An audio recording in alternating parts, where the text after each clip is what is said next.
Di sini saya pelatihannya itu mengikuti yang implementasi untuk kegiatan kokurikuler. Nah, di sini ada konsep kokurikuler. Yang pertama adalah kokurikuler. Yang dimaksud dengan kokurikuler adalah kegiatan yang mendukung kegiatan intrakurikuler.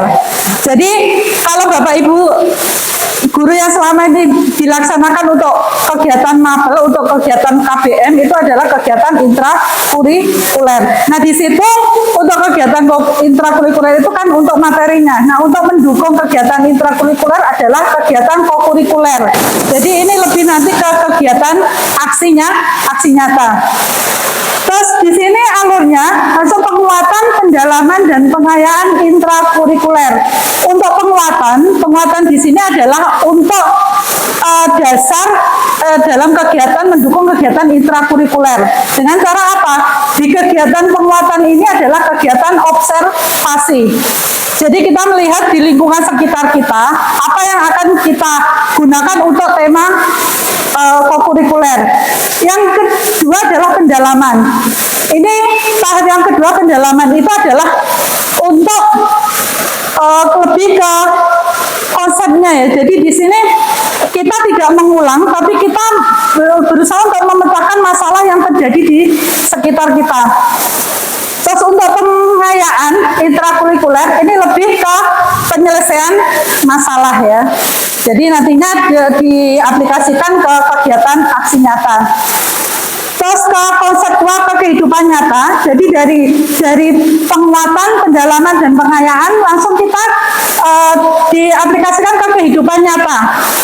Ini nanti kita bisa bekerja sama dengan mulai dari satuan pendidikan, orang tua, terus masyarakat dan kemitraan yang lain.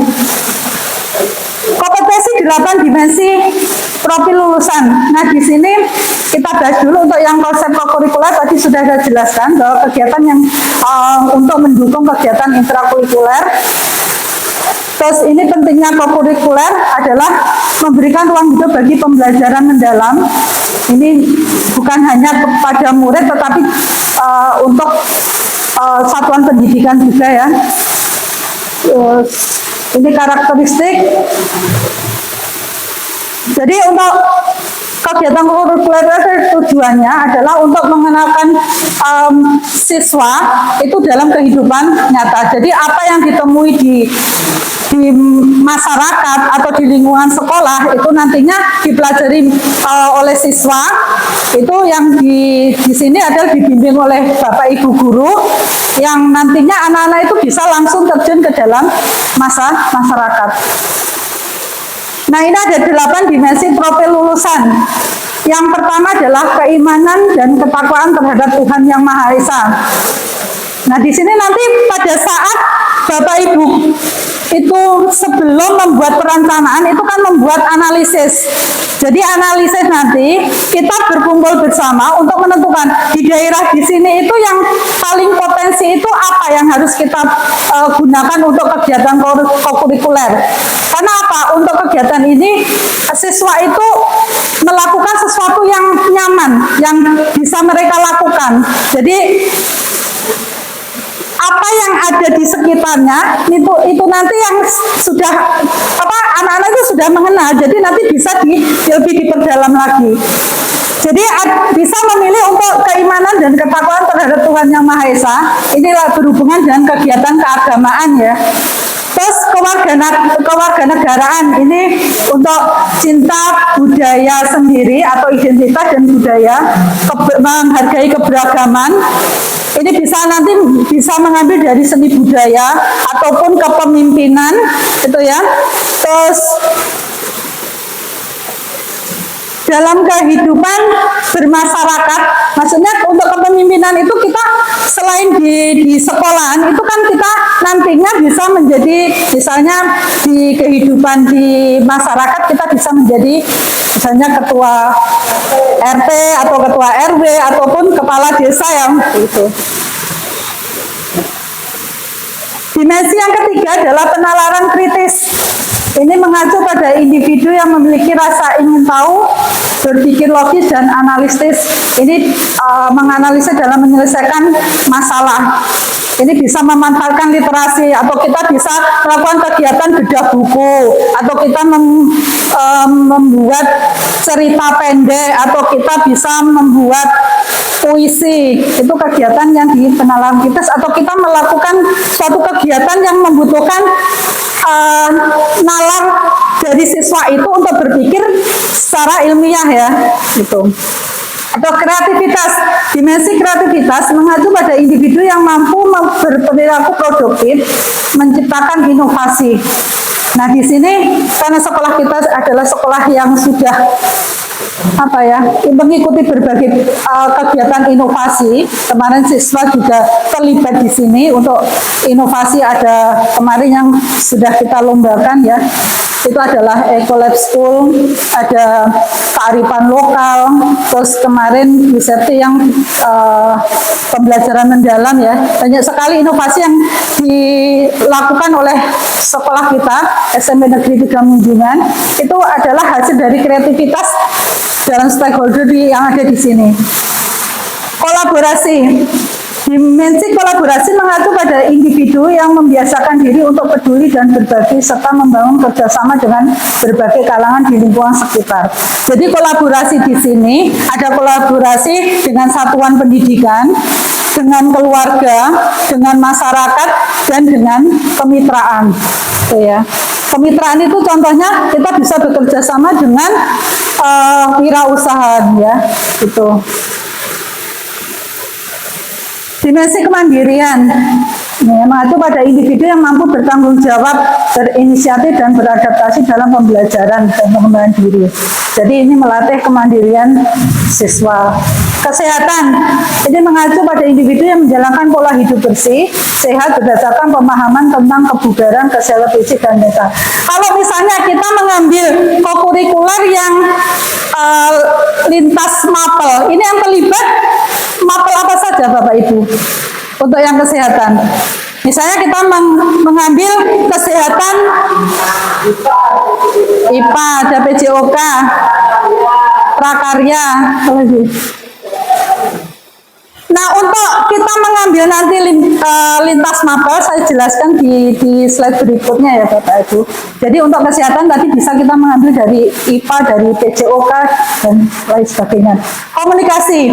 Dimensi komunikasi mengacu pada individu yang memiliki kemampuan menyimak, membaca, berbicara, dan menulis dengan baik dan benar.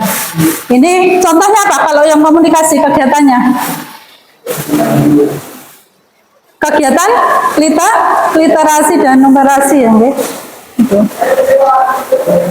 Nah, untuk bentuk kokurikuler ada 3 bentuk kokurikuler. Yang pertama adalah pembelajaran kolaboratif lintas disiplin ilmu.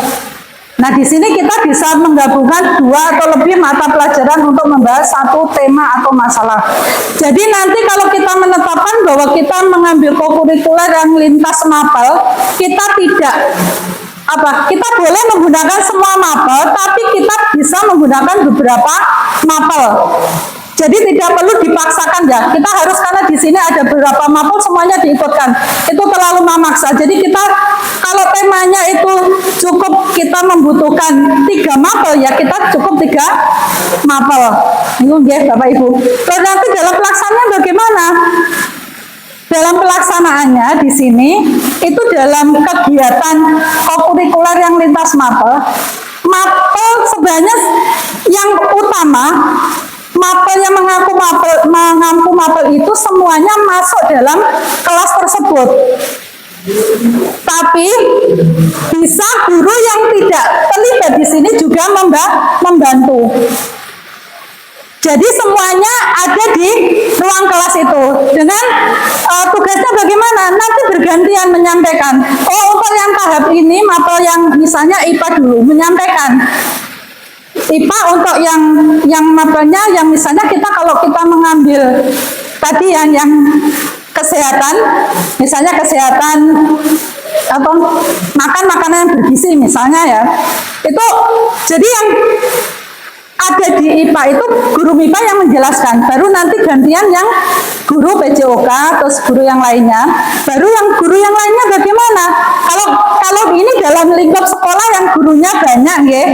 Tapi kalau gurunya sedikit kita bisa dibagi, jadi bisa rolling nanti.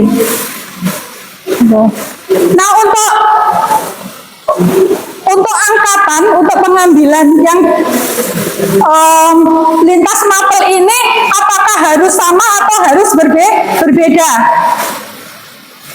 Kalau pengambilan tema itu, misalnya kelas 7, 8, 9, itu bisa sama.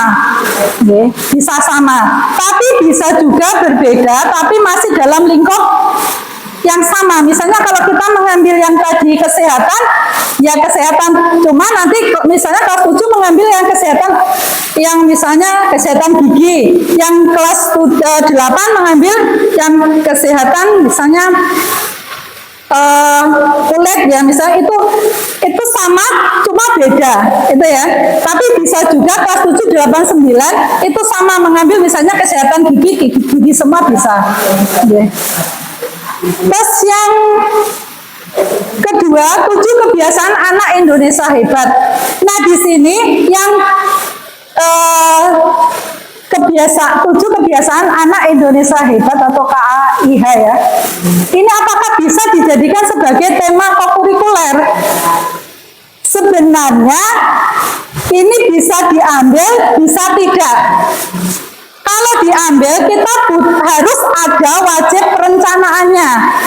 Kalau tidak ada perencanaannya, ini tidak bisa dikatakan sebagai kegiatan kokurikuler. Misalnya, contohnya, kita mengambil tema yang beribadah.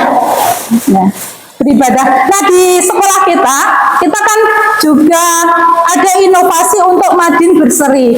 Itu bisa digunakan untuk kegiatan kokurikuler. Bisa untuk kegiatan kokurikuler. Jadi harus ada perencanaan terlebih dahulu.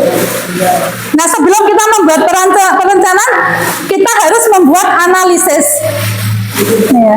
Analisis ini kita mengumpulkan semua Bapak Ibu guru, kepala sekolah dan tenaga pendidikan.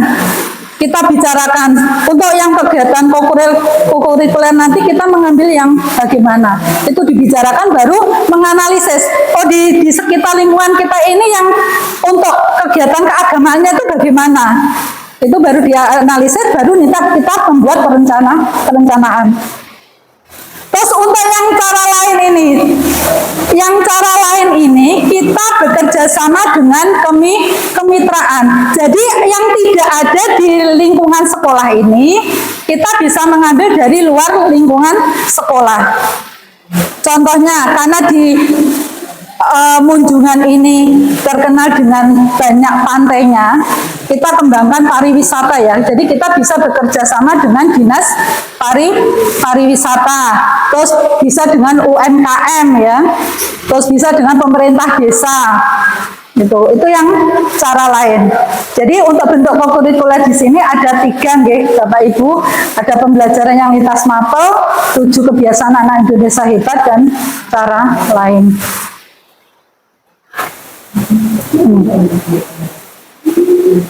Tujuan kokurikuler ini sebenarnya tadi yang di atas, ya. Jadi ada tujuan kokurikuler ini untuk meningkatkan untuk memperdalam dari kegiatan intra kokurikuler itu nanti dikembangkan ke kokurikuler, ya.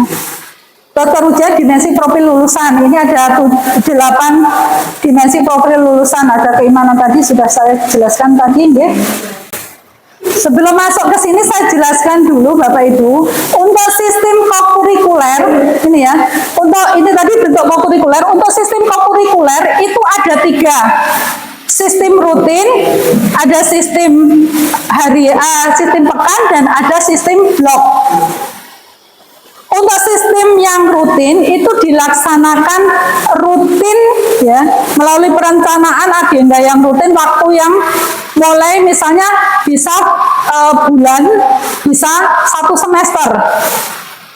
Itu yang rutin. Untuk yang sistem pekan, kita melaksanakan 1 minggu. Jadi 1 minggu full itu kita melakukan kegiatan kokurikuler. Itu. Ini bisa lintas mapel atau bisa sendiri-sendiri. Jadi Bapak Ibu guru mapel itu bisa melaksanakan sendiri-sendiri. Misalnya saya punya yang sistem pekan ya. Yang sistem pekan saya memiliki tema ini. Itu bisa dilaksanakan sendiri untuk guru mapel. Itu. Jadi dalam 1 minggu mulai hari Senin sampai Sabtu kita melaksanakan kegiatan kokurikuler harus selesai dalam 1 minggu. Ini yang sistem pekan. Untuk yang sistem blok ini kita bisa melaksanakan 1 bulan, 2 bulan. Ini hampir sama dengan yang sistem rutin tadi ya. Nah yang biasa dilakukan itu adalah sistem yang blok. Sistem blok kita di sini sudah melakukan yang sistem blok, okay? Sistem blok. Jadi dalam satu semester kita melaksanakan 1 tema itu dengan perencanaan, terus jadwal setiap hari Jumat dan Sabtu.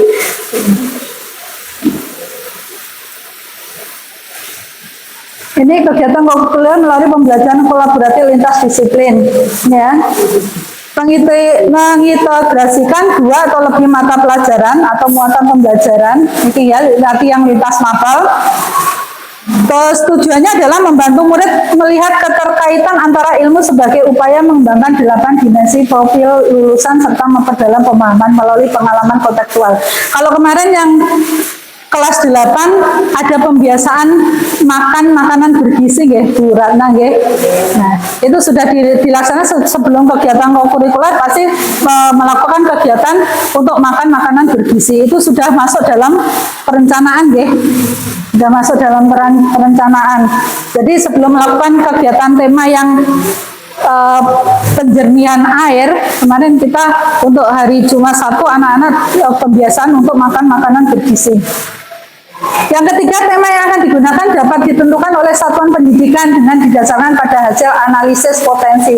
Jadi dari hasil analisis tadi, musyawarah antara guru, kepala sekolah dan tenaga tendik itu diambil suatu tema yang nantinya dilaksanakan secara bersamaan, bisa mengambil tadi untuk lintas mapel atau dengan cara yang lain. Ini lintas disiplin ilmu ya. Langsung.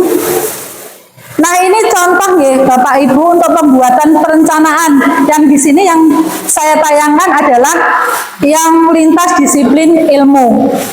Kemarin yang kebetulan untuk kelompok saya itu kebagian untuk membuat perencanaan yang dengan cara lain. Nanti bisa saya sampaikan ya, nanti Bapak Ibu guru yang ingin mengetahui untuk bagaimana cara membuat perencanaan yang dengan cara lain atau dengan lintas mapel atau dengan yang kebiasaan anak Indonesia hebat tadi, nanti bisa kita sharing di ruang guru mawon nggih. Ini karena waktunya sudah mendesak, ini saya sampaikan yang satu contoh saja untuk yang perencanaan kolaboratif lintas disiplin ilmu.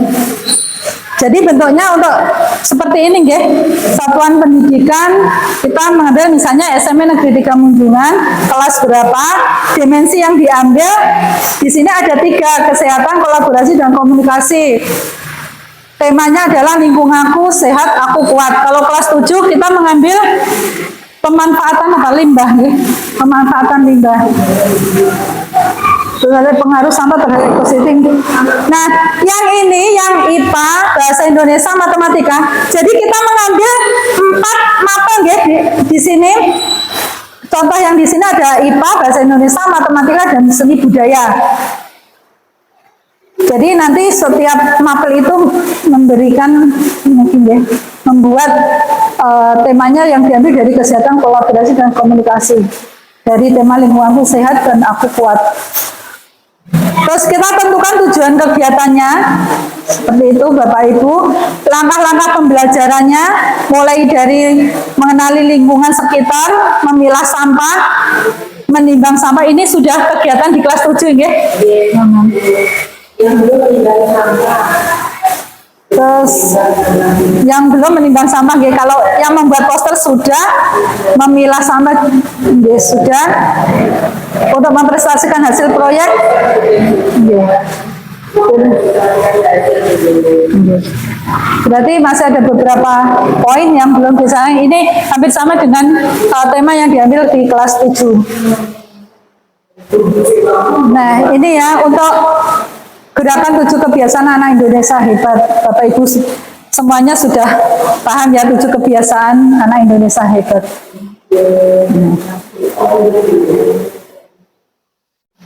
Nih, ini ada beberapa contoh tema yang bisa diambil, misalnya memilah dan membuang sampah, datang tepat waktu, kedisiplinan, membaca setiap pagi, ini literasi, kita sudah melaksanakan 15 menit membaca buku, ada sholat zuhur berjamaah, ini sudah kita laksanakan di sekolah kita, ada Jumat sehat. Nah, ini kemarin yang kita rencanakan, Bapak Ibu, untuk yang Jumat sehat kemarin kita rencananya mau mengadakan jalan sehat, nanti kita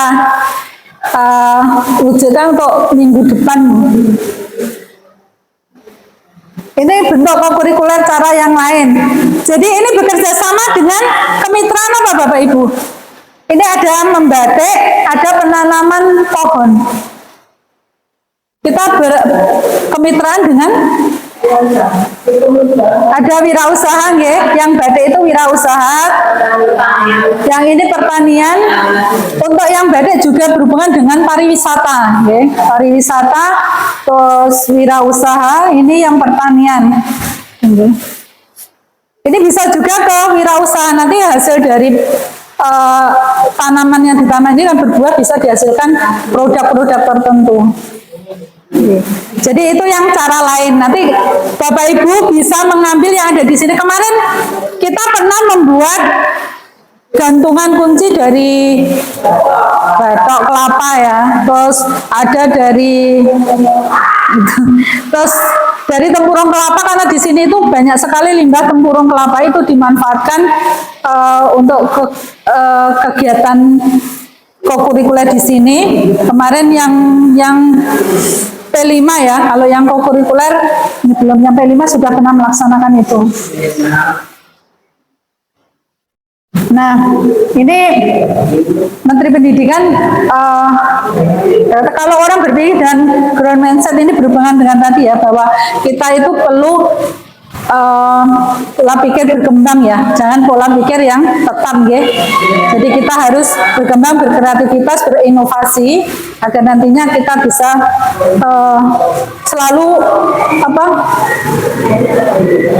ilmu kita selalu berkembang. Itu yang bisa saya sampaikan Bapak Ibu. Nanti kita bisa sharing bersama, kita bisa menyusun perencanaan bersama.